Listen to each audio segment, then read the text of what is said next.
ময়মনসিংহ জেলার ফুলবাড়িয়া উপজেলা থেকে জনাব মাসুম জানতে চেয়েছেন যে বীমা ইন্ডাস্ট্রিতে তো সব মানুষ ধোঁকার শিকার হচ্ছে, মানুষ টাকা পাচ্ছে না এখানে।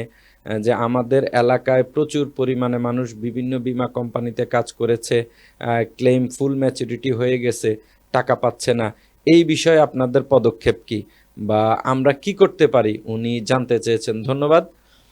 প্রথম বিষয় হচ্ছে, আপনারা জানেন যে বাংলাদেশে বর্তমানে ৩৬টি জীবন বীমা কোম্পানি আছে এবং বাংলাদেশে ২০১৪ সালের আগে বীমাতে যে অব্যবস্থাপনা ছিল, বীমা কোম্পানির যারা পরিচালক ছিলেন এদের মধ্যে তহবিল তছরুপ করা, লাইফ ফান্ডকে ভেঙে ফেলার যে একটা প্রবণতা ছিল, যেটার কারণে সরকার জাতীয় বীমা নীতি, বীমা আইন করেছে। মূলত এর পরের থেকে ২০১৫ সাল থেকে বাংলাদেশে একটা স্বচ্ছ ট্রান্সপারেন্ট জীবন বীমা সেক্টর তৈরি হয়েছে।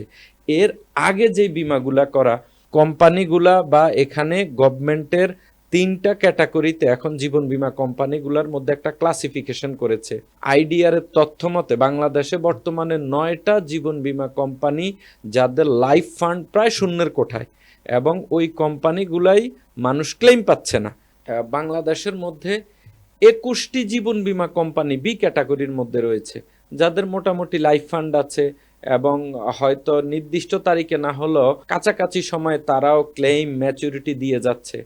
কিন্তু খুবই চমৎকার বিষয় হচ্ছে, বাংলাদেশের ৬টা জীবন বীমা কোম্পানি যারা triple A credit rating company এবং যারা নির্দিষ্ট দিনে আপনার লভ্যাংশ সহ বীমা দাবি পরিশোধ এবং যে কোনো ধরনের claim, health claim, death claim, insurance ইন্ডাস্ট্রিতে যে কোনো ধরনের ক্লেম হয়ে থাকে, এই ক্লেমগুলো তারা সঠিকভাবে পরিশোধ করছে।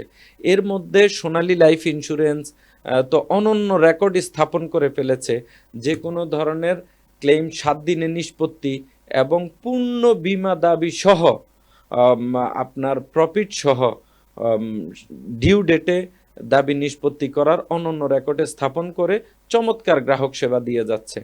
তো ভাই, আপনাকে বলবো যে আমাদের আগের প্রতিষ্ঠানগুলোতে মানুষ টাকা পাচ্ছে না, এটা ঠিক না, কিন্তু একটু স্লো পাচ্ছে। হয়তো এই কোম্পানিগুলা বাংলাদেশে কোনো জীবন বীমা কোম্পানি এখন পর্যন্ত বন্ধ হয় নাই, দেউলিয়া হয় নাই। কিন্তু আমরা যদি ভালো প্রতিষ্ঠানগুলোকে প্রমোট করি, আলহামদুলিল্লাহ, যে প্রতিষ্ঠানগুলো তুলনামূলক খারাপ করছে ওরা যদি ভালো ম্যানেজমেন্ট, ভালো প্ল্যান নিয়ে ইনশাল্লাহ মার্কেটে ড্রাইভ দেয়, ২-৩ বছরের মধ্যে প্রত্যেকটা কোম্পানি আস্তে আস্তে ইনশাল্লাহ ভালোর দিকে চলে আসবে, এটা আমরা আশা রাখতে পারি। তো আমাদের এখন করণীয় হচ্ছে যেটা, যেই প্রতিষ্ঠানগুলা ভালো সার্ভিস দিচ্ছে, কাস্টমারের সাথে কমিটমেন্ট ঠিক রাখছে, এই প্রতিষ্ঠানগুলোকে প্রমোট করা, এই প্রতিষ্ঠানগুলোকে অ্যাডভোকেসি করা, যেন এই স্বাস্থ্য ঝুঁকির আর্থিক নিশ্চয়তা ও পারিবারিক আর্থিক নিরাপত্তার মতো জনগুরুত্বপূর্ণ সার্বজনীন একটা সার্বজনীন প্রকল্পের মধ্যে আমাদের দেশের সকল মানুষ সম্পৃক্ত হতে পারে। আর আশা করি গভর্নমেন্ট যথাযথ ব্যবস্থা নেবেন। আইডিআরে কাজ করছে, আইডিআরেরও দৃষ্টি আকর্ষণ করছি। বাংলাদেশে যেই মানুষগুলো এখনও একটু ক্ষতিগ্রস্ত, ডিউ টাইমে তারা ক্লেম পাচ্ছে না, ম্যাচুরিটির টাকা পাচ্ছে না, এক্ষেত্রে সরকার কঠোর অবস্থান নিলে আশা করি অচিরেই এই সমস্যার সমাধান হয়ে যাবে। ধন্যবাদ।